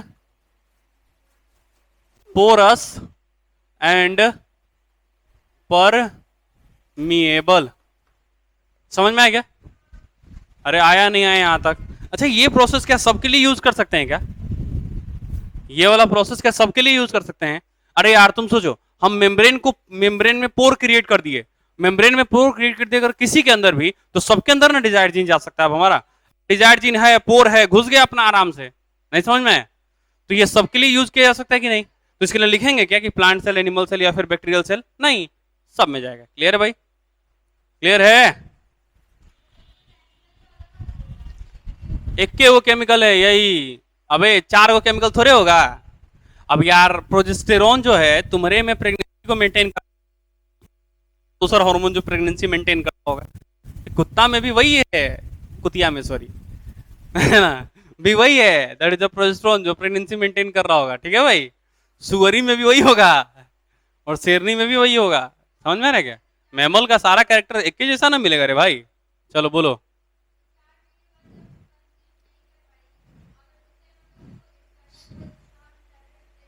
हाँ तो और करता कथी है? काला बोलता है रेगुलर दिखाते रहो डॉक्टर से, हमें करेगा कथी? चेक करते रहेगा, ब्लड टेस्ट होते रहेगा, सोनोग्राफी होते रहेगा, पता चलता रहेगा अच्छा बच्चा कहना बोल रहे, अच्छा अच्छा ठीक है, ले ले ले 4 गो दवाई ले निमुन से।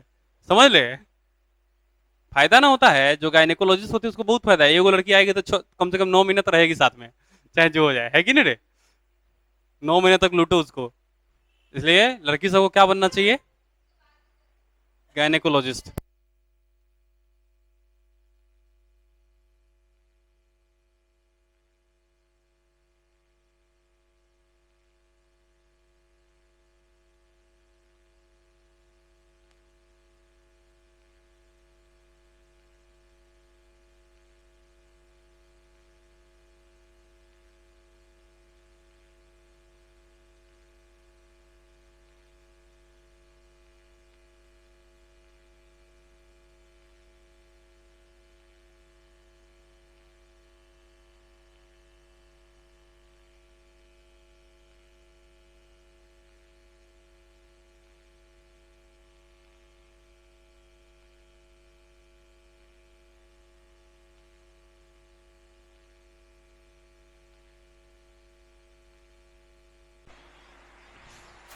आ जाओ।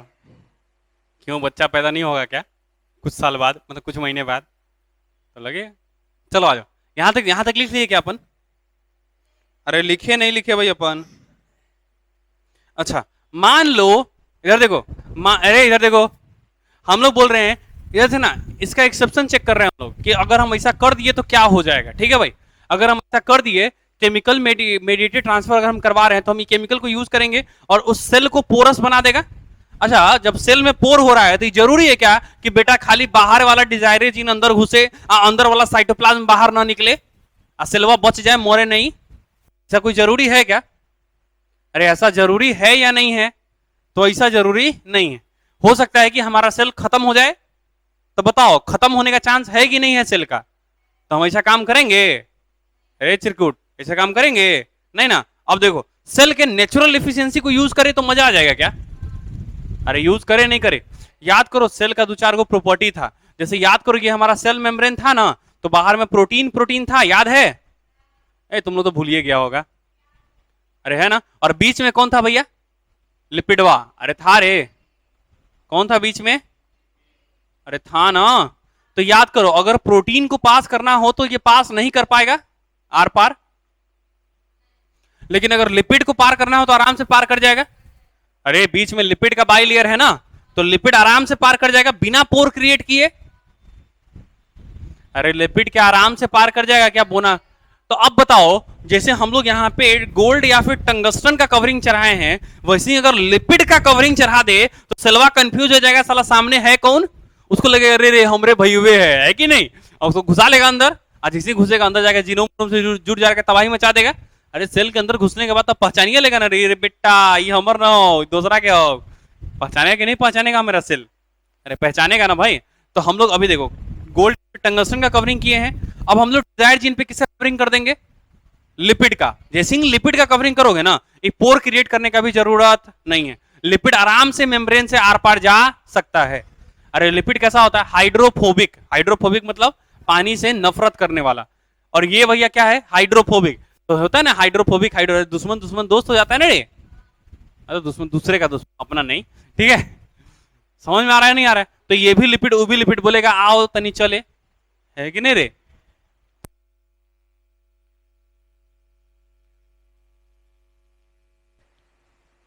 चलो आ जाओ, समझ में आएगा? पीईजी, पीईजी यहां पे ही नहीं दिख रहा है, इथाइलिन है।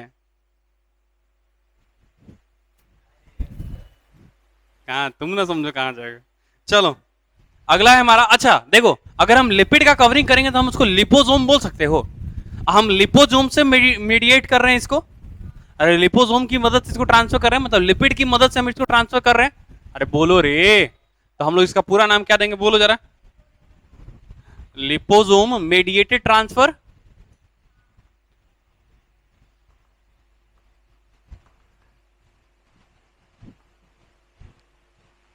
चलो तो इसमें हम लोग सिंपल क्या करेंगे, यहाँ पे लिपिड का बैग बना देंगे हम लोग।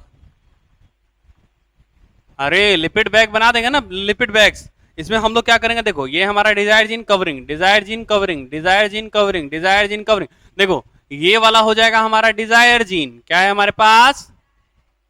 Dzire gene. और ये जो कवरिंग है ना, ये किसका कवरिंग है भैया? लिपिड का कवरिंग है। अब बताओ क्या सेल में आराम से फ्यूज कर जाएगा क्या? ये देखो हमारे पास सेल है, क्या इसके अंदर ये सब आराम से फ्यूज कर जाएगा क्या इसके अंदर? अरे फ्यूज करेगा नहीं करेगा? आराम से घुस जाएगा ना उसके अंदर। अरे बोलो, नहीं घुसेगा? पक्की बात है ना? तो ये हो गया भैया, इसको बोलते हैं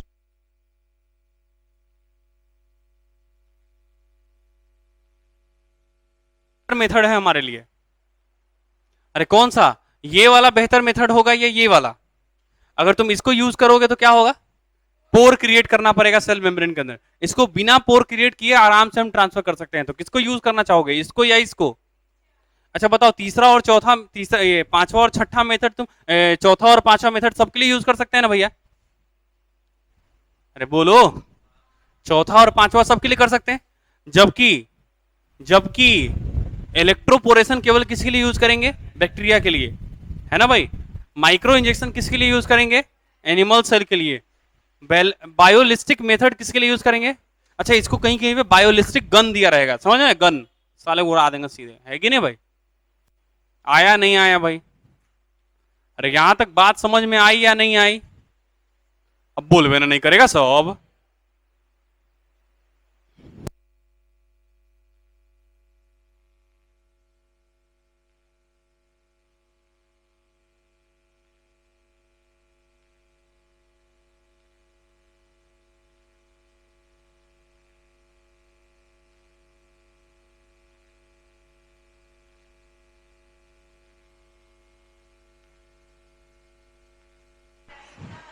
हाँ जगह जगह पे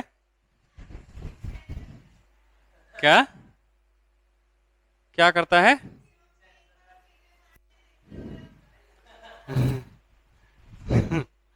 हाँ उतना ही वैसे ही होगा, ठीक है? मिटा दे इसको, अरे मिटा देना, चलो मिटा देते हैं।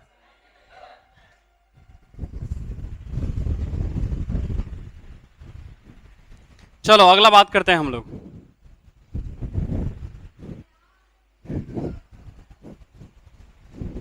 यहां तक समझ में आ गई क्या बातें? एक बार हम लोग पूरा चैप्टर रिवाइज कर ले क्या, एकदम स्टार्टिंग से? सही में पक्की बात, पूरा चैप्टर रिवाइज करते हैं पूरा का पूरा। अरे बोलो ना रे, करे तुमको याद है? पक्की बात। चलो तो एक बार हम लोग पूरा चैप्टर रिवाइज करते हैं यहां तक। यहां तक हम पूरा चैप्टर रिवाइज करते हैं, पूरा स्टेप बाय स्टेप। क्लियर है भाई? चलो सबसे पहले बायोटेक नाम किसने दिया भैया? कार्ल एके। कब दिया भैया? 1970। क्या उसके पहले बायोटेक था या नहीं था? उसके पहले के बायोटेक को क्या बोलते थे? ओल्ड या फिर ट्रेडिशनल बायोटेक। बाद में क्या बोलते हैं उसको? न्यू या फिर मॉडर्न। अच्छा, मॉडर्न बायोटेक में हम क्या कर रहे थे? जेनेटिक इंजीनियरिंग कर रहे थे, हम जीन का ट्रांसफर कर रहे थे, और उससे जो ऑर्गेनिज्म बन रहा था उसको क्या बोल रहे थे? जेनेटिकली मॉडिफाइड ऑर्गेनिज्म या फिर ट्रांसजेनिक एनिमल। अरे था ना भाई? अच्छा, ये जो हमारा जेनेटिकली मॉडिफाइड ऑर्गेनिज्म बना, इसको फिर मुझे मेंटेन करना पड़ रहा था। अच्छा, जो हमारा ओल्ड बायोटेक था उसमें हम लोग कैसे ऑर्गेनिज्म को यूज कर रहे थे अपने लिए? जैसे हम लोग नेचुरल एफिशिएंसी को यूज कर रहे थे, जैसे दही बनाना, नेचुरल योगर्ट बनाना, चीज बनाना, अरे वाइन बनाना, शराब बनाते थे कि नहीं बनाते थे? उस वक्त भी लोग सोमरस पीता था। अरे पीता था ना रे। हाँ, तो ये सब बातें। उसके बाद हम लोग आगे बात करें, बोलो आगे अगला क्या था हमारा? क्या है?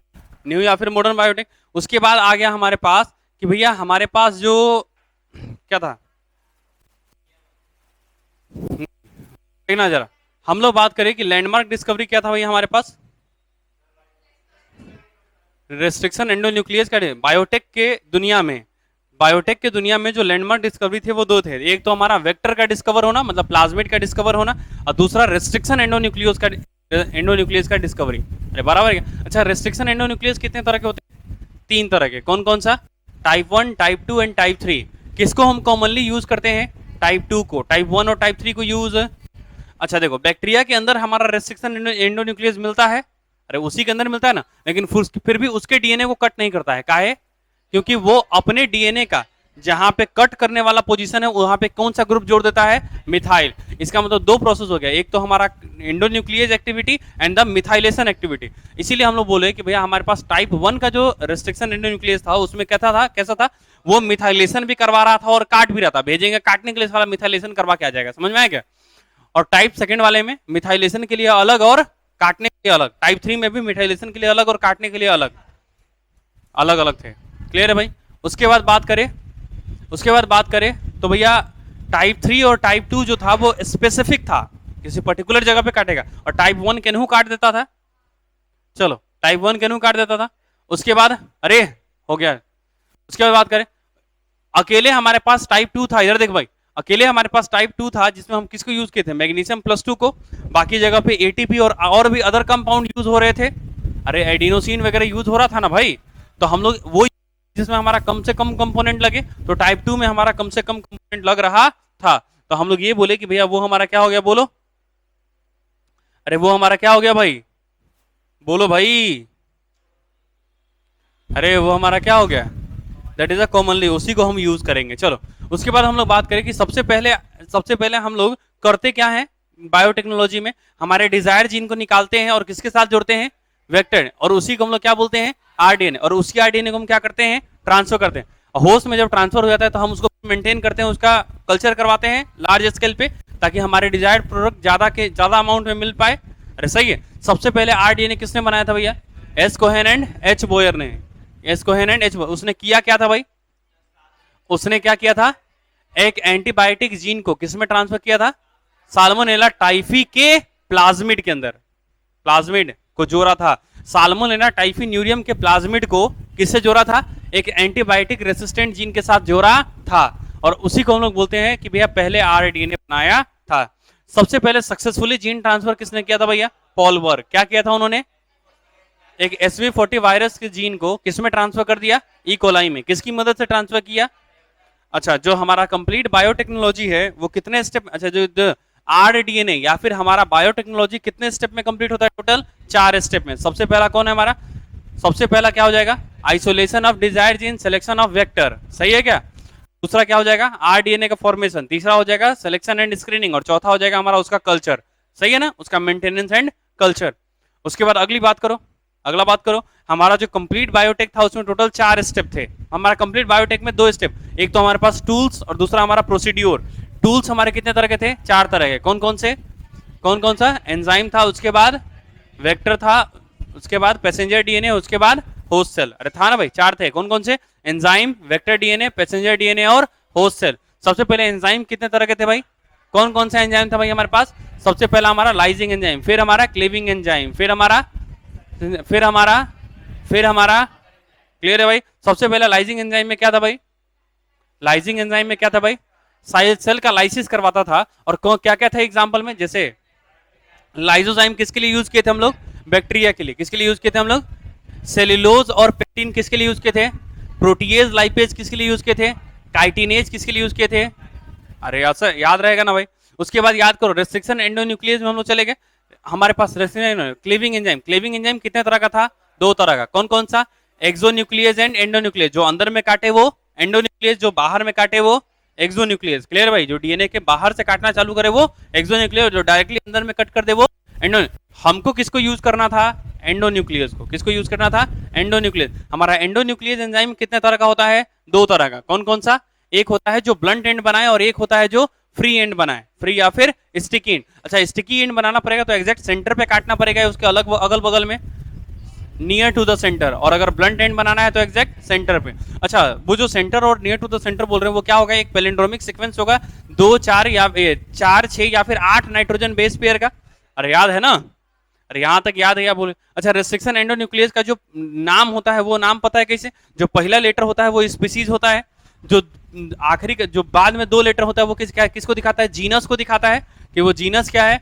आखिरी का जो अगर लेटर आया तो लेटर किसको दिखाता है, स्ट्रेन को, मतलब वेराइटी को। और नंबर किसको दिखाता है, नंबर ऑफ डिस्कवरी, कि भैया उस बैक्टीरिया में से कै गो डिस्कवर हुआ है। अरे आया नहीं आया, अरे यहां तक बात कर लिए क्या, क्या हमारा रेस्ट्रिक्शन एंडोन्यूक्लियस खत्म हो गया क्या। अगला हमारे पास क्या है, अगला हमारा सिंथेसाइजिंग एंजाइम। सिंथेसाइजिंग एंजाइम कौन कौन से थे भाई हमारे पास, एक तो था हमारा डीएनए पॉलीमरेज और एक था हमारा रिवर्स ट्रांसक्रिप्टेज, याद है भाई।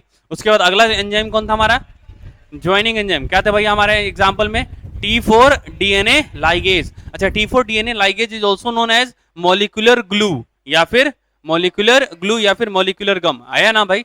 और याद करो मॉलिक्यूलर सीजर किसको बोले थे, सीजर। रेस्ट्रिक्शन एंडोन्यूक्लियस को हम लोग क्या बोलते हैं भैया, मॉलिक्यूलर सीजर, वो काट कुट के बराबर कर देता है। ये यहां तक समझ में आया क्या, एंजाइम खत्म हुआ क्या हमारा। चलो अगला एक एंजाइम हमारे पास क्या, that is other enzyme. Other enzyme में कौन है हमारा, एल्केलाइन फॉस्फेटेज। अरे एल्केलाइन फॉस्फेटेज, और उसका क्या करता है भाई, फॉस्फेट ग्रुप को हटा देता है डीएनए के किस पार्ट से, 5th एंड से। किस कौन से एंड से, और क्यों हटाता है भाई, ताकि रीसर्कुलराइजेशन ना हो पाए। ताकि क्या ना हो पाए भैया, हमारा रीसर्कुलराइजेशन ना हो पाए। क्लियर है भाई। अगला ये हमारा खत्म हो गया क्या एंजाइम। अगला क्या हमारे पास, वेक्टर।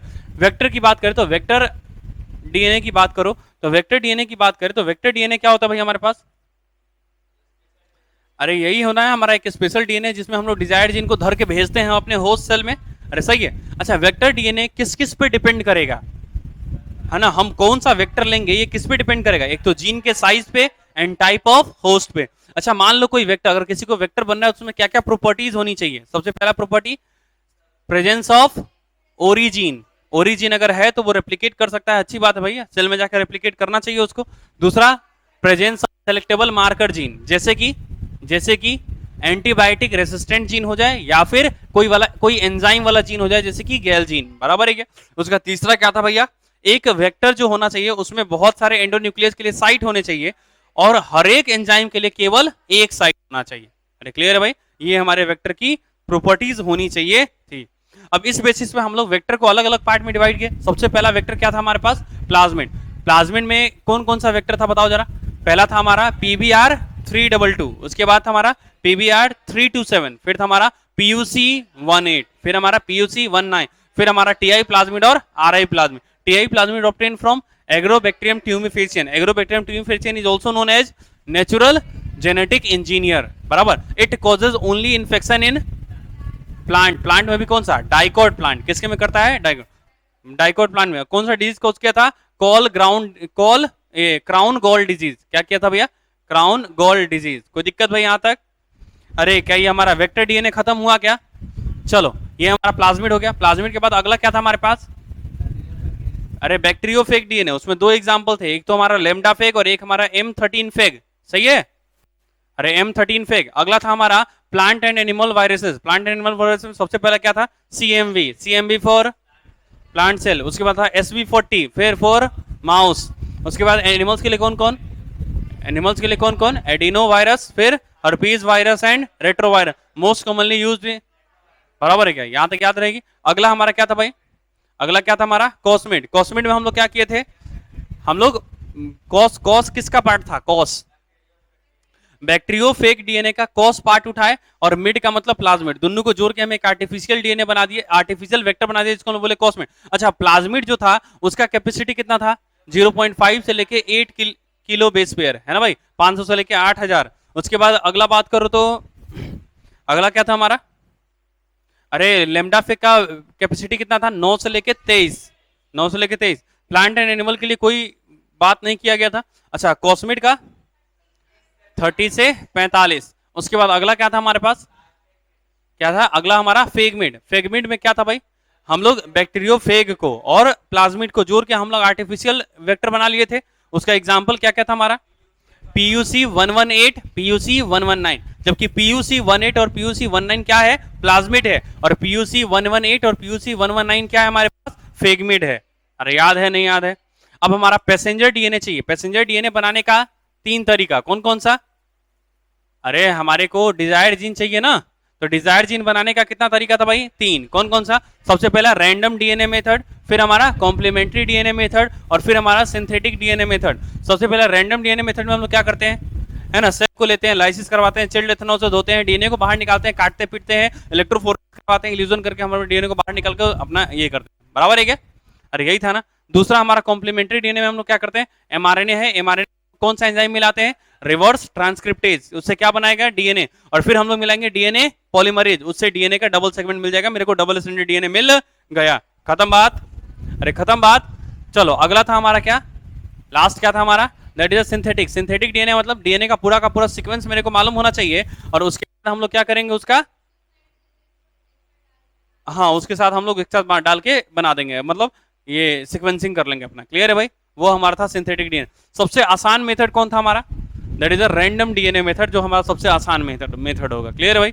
उसके बाद आगे बात करो, पैसेंजर डीएनए खत्म हो गया क्या। उसके बाद हमारा टाइप ऑफ होस्ट सेल बताओ, टाइप ऑफ होस्ट सेल कौन कौन हो सकता है, टाइप ऑफ होस्ट सेल क्या क्या होता है, बैक्टीरियल सेल होता है, ईस्ट सेल हो सकता है, प्लांट सेल हो सकता है, एनिमल सेल हो सकता है, अरे हो सकता नहीं हो सकता भैया, तो ये हमारे कौन थे भैया, होस्ट सेल। अच्छा होस्ट सेल उसको बोलते हैं जिसमें आरडीएनए जाने वाला है, जिसको हम ट्रांसजेनिक बनाने वाले हैं, जिसको जेनेटिकली मॉडिफाइड ऑर्गेनिज्म बनाने वाले हैं। अच्छा प्रोसीड्यूर की बात करें तो प्रोसीड्यूर में सबसे पहला स्टेप क्या था, आइसोलेशन ऑफ डिजायर जीन। तो डिजायर जीन कैसे निकालेंगे, डिजायर जीन तीनों में से कोई भी तरीका यूज कर सकते हो, कौन सा, या तो रैंडम डीएनए मेथड, या फिर कॉम्प्लीमेंट्री डीएनए मेथड, या फिर सिंथेटिक डीएनए मेथड, अरे है ना भाई, अरे यूज कर सकते हैं या नहीं कर सकते। लेकिन मान लो कि अगर हमारा हम लोग जब डीएनए निकाले तो डीएनए का तो कोनो एक ही पार्ट निकाले होंगे, अरे हमारे को तो एक ही स्ट्रैंड मिला होगा, तो उसके नंबर को अगर बढ़ाना हो तो हम किससे बढ़ाएंगे, पीसीआर। पीसीआर का पूरा नाम क्या होता है, पॉलीमरेज चेन रिएक्शन, या फिर पीपल्स चेन रिएक्शन। अच्छा पीसीआर किसने दिया था भाई, चाइना वालों ने, क्या नाम था भैया साइंटिस्ट का, कैरी मुल्लिस, 1983, 1983, 1983। कोई दिक्कत है भाई, कैरी मुलिस की बात करें। उसके बाद हम लोग बोलो, उसमें भैया उसको पीसीआर 3 स्टेप में कंप्लीट होता है, कौन कौन स्टेप था बोलो, पीसीआर 3 स्टेप में कंप्लीट होता है, कौन कौन सा बोलो। सबसे पहला डीनेचुरेशन, फिर एनेलिंग, और तीसरा हमारा extension. Denaturation occurs at 94 degree Celsius, annealing occurs at 54 degree Celsius, while extension occurs at 70। Extension मतलब डीएनए पॉलीमरेज चाहिए मेरे को वहां पे एंजाइम, तो हम लोग यूज किए थे टैग पॉलीमरेज, जो कि निकला कहां से था भाई, अरे निकला कहां से था टैग पॉलीमरेज, अरे टैग पॉलीमरेज ऑब्टेन्ड फ्रॉम, हाँ थर्मोकोकस एक्वेटिका बैक्टीरिया, बराबर है क्या, वहां से हमारे को निकला था। अच्छा जो हम लोग मशीन में जो पीसीआर लिए थे उसके कंटेनर में, उसके ट्यूब में क्या क्या डाले थे हम लोग, एक डबल स्ट्रैंडेड डीएनए में डाले थे कि टेम्पलेट डाले थे, अरे डबल स्ट्रैंड मारे कनपट्टा बस, तो हम लोग डबल स्ट्रैंड डीएनए डाले, साथ में सारे न्यूक्लियोटाइड डाला, फिर उसको उसमें प्राइमर डाला। प्राइमर का काम क्या होता है, वो जब जुड़ेगा तो बताएगा कि अच्छा यहां से इसको डीएनए को रेप्लिकेट करना है, बिना प्राइमर के तुम डीएनए का रेप्लिकेशन करा सकते हो क्या, नहीं। उसके बाद हम लोग डीएनए पॉलीमरेज डाले, डीएनए पॉलीमरेज ऐसा डाले जो हाई टेम्परेचर पे काम कर सके, अरे आया नहीं आया। अच्छा याद करो सबसे पहले सिंथेटिक डीएनए किसने बनाया था भैया, एचजी खुराना। सबसे पहले क्या किए थे, सबसे पहले क्या किया उन्होंने, किसका जीन बनाया, अरे टीआरएनए का जीन बनाया था, किसका, अरे सबसे पहला है, सबसे पहले क्या किया भैया, सबसे पहले क्या किया, कौन सा जीन बनाया, एलेनिन टीआरएनए, क्या बनाया, alanine tRNA gene of east. और कितना बेस पेयर लंबा था, क्या वो काम किया था, अगला फिर से कब बना, वो पहला कब बनाया था 1968। नेक्स्ट कब बनाया 1979। अरे क्लियर। 1979 में उन्होंने क्या किया, tyrosine tRNA gene of east को बनाया, इकोलाई को बनाया, बराबर है क्या। कितना बड़ा जीन था हमारा वो, 207 बेस पेयर लॉन्ग था, और क्या सेल में काम किया था, क्या सेल में काम किया था, कोई दिक्कत भाई। सबसे पहले टेम्पलेट से डीएनए बनाने का कोशिश किसने किया था भाई, टेम्पलेट से डीएनए बनाना, टेम्पलेट से DNA banana, that is a Kornberg. Scientist का नाम क्या है भैया, कॉर्नबर्ग। कोई दिक्कत भाई, अरे यहां तक समझ में आई नहीं आई। चलो तो हम लोग क्या किया, आइसोलेशन कर चुके हैं क्या हमारे डीएनए का। अब हम लोग किसको लेंगे भाई, प्रोसीड्योर में कहां तक पहुंचे भाई हम लोग। अरे पीपल्स चेन रिएक्शन वगैरह हो गया ना, पीसीआर खत्म। हम लोग अब क्या करेंगे, तीनों स्टेप में से किसी भी स्टेप में हम लोग पीसीआर, सबसे पहला डीनेचुरेशन, मतलब हम डीएनए के सेगमेंट को अलग करते हैं 94 डिग्री सेल्सियस पे, कोई दिक्कत भाई। उसके बाद अगला है हमारा 54 डिग्री पे हमारा प्राइमर जाके जुड़ जाएगा किससे, किससे, हमारे डीएनए से। कौन से एंड पे जुड़ेगा, थर्ड एंड की फिफ्थ एंड, अरे थर्ड एंड की फिफ्थ एंड, थर्ड एंड पे जाके जुड़ता है। और डीएनए का रेप्लिकेशन 5 to 3 होता है, याद है ना। अरे 3 पे जुड़ेगा तो 3 के सामने 5 बनेगा ना भाई, आया कि नहीं आया। और आखिरी क्या होता है, एक्सटेंशन। एक्सटेंशन में हम लोग किसको यूज किए थे भैया, 72 डिग्री सेल्सियस पे हमारा डीएनए रेप्लिकेट हो चुका है, बराबर है क्या। 3 एंजाइम हम लोग यूज किए थे, पहला था हमारा Taq polymerase, Vent polymerase and Pfu polymerase. Taq polymerase obtain from Thermococcus aquaticus bacteria. अगला है Pfu polymerase obtain from Pyrococcus furiosus bacteria. Last है Vent polymerase obtain from Thermococcus litoralis bacteria. अरे याद रहेगा भाई, अरे याद रहेगी ना बातें यहां तक। चलो उसके बाद हमारा अगला क्या था भैया, formation of rDNA. Formation of rDNA करने के लिए क्या किए हम लोग, वेक्टर लिए, वेक्टर को एक जगह पे कट किए, उसी एंजाइम से हम लोग किसको कट किए, डिजायर जीन को, दोनों को साथ में मिला दिया और लाइगेज एंजाइम मिला दिया, T4 डीएनए लाइगेज। जब मिलाएंगे तो हमारे पास दो कंडीशन आएगा, एक तो सेल्फ लाइगेटेड वेक्टर बनेगा और एक हमारा रिकॉम्बिनेंट, वो हम अब अलग नहीं करेंगे, हम बाद में अलग करेंगे। क्लियर भाई, ये हमारा कंप्लीट हो गया क्या आरडीएनए बनाना। अरे कंप्लीट हुआ या नहीं हुआ। उसके बाद अब हम आरडीएनए को सुटेबल होस्ट में ट्रांसफर करेंगे क्या, अरे करेंगे नहीं करेंगे। तो सुटेबल होस्ट में ट्रांसफर करने के लिए सबसे पहला स्टेप क्या हो जाएगा, बैक्टीरियल सेल में ट्रांसफर करना। बैक्टीरियल सेल में ट्रांसफर कैसे करेंगे, लाइसोजाइम एंजाइम से ट्रीट करेंगे कैल्शियम +2 के प्रेजेंस में, उसमें पोर क्रिएट हो जाएगा और फिर उसको हम फोर्सफुली इंटर करवा देंगे हमारे डिजायर्ड जीन को, हमारे डिजायर्ड जीन नहीं, हमारे आरडीएनए को किसके अंदर, बैक्टीरियल सेल के अंदर। और वहां पे क्या करेंगे, कौन सा मेथड यूज करेंगे, हीट एंड शॉक मेथड, 042-0। अरे याद है 042-0, कोई दिक्कत। अगला है transfer in plant cell, transfer of rDNA in plant cell. Plant cell में यूज किसको किया था हम लोग, टीआई प्लाज्मिड या फिर आरआई प्लाज्मिड। टीआई प्लाज्मिड कौन सा डिजीज कॉज करता है, क्राउन गॉल डिजीज। कहां से निकलता है, एग्रोबैक्टीरियम ट्यूमिफेशन। एग्रोबैक्टीरियम ट्यूमिफेशन को क्या बोलते हैं, और कॉल ग्राउंड डिजीज किसमें, क्राउन गॉल डिजीज किसमें कॉज करता है, डाइकोट में कि मोनोकोट में। अच्छा डाइकोट में ही क्या है कॉज करता है, क्योंकि उसमें वो केमिकल मिलता है कौन सा, एसिटोसिरिंगोन। अगर मोनोकोट में भी एसिटोसिरिंगोन अवेलेबल करा दिया जाए तो वो क्या करेगा, उसके में कॉज कर देगा। अरे सही है क्या। हम लोग क्या किए थे, डीएनए मतलब टी डीएनए का जो पार्ट था उसको छोड़ के जो हमारा टीआई प्लाज्मिड था उसको काट दिए थे, वहां पे हम लोग अपना डिजायर्ड जीन इंसर्ट कर दिए थे और पूरा का पूरा प्लांट में ट्रांसफर हो गया था अपने आप, पूरा डीएनए कर रहा और सीधे उसके जीनोम से जाके जुड़ गया था। अरे यही काम किए थे क्या, क्या हम उसके नेचुरल एफिशिएंसी को यूज कर रहे थे क्या। अच्छा जो एसिटोसिरिंगोन की वजह से एक्टिव हो रहा था वो था हमारा विर रीजन, जो कि कितना ओपेरॉन था भैया, 6 ओपेरॉन का सिस्टम था, ABCDEF। अरे था भाई, अरे था नहीं था। उसके बाद हम लोग ट्रांसफर किए एनिमल सेल में, आज का टॉपिक। अरे आया नहीं आया भाई, अरे यहां तक समझ में आई बात या सारी बातें खत्म हो गई भाई, सारी बातें, मामला साफ है ना भाई।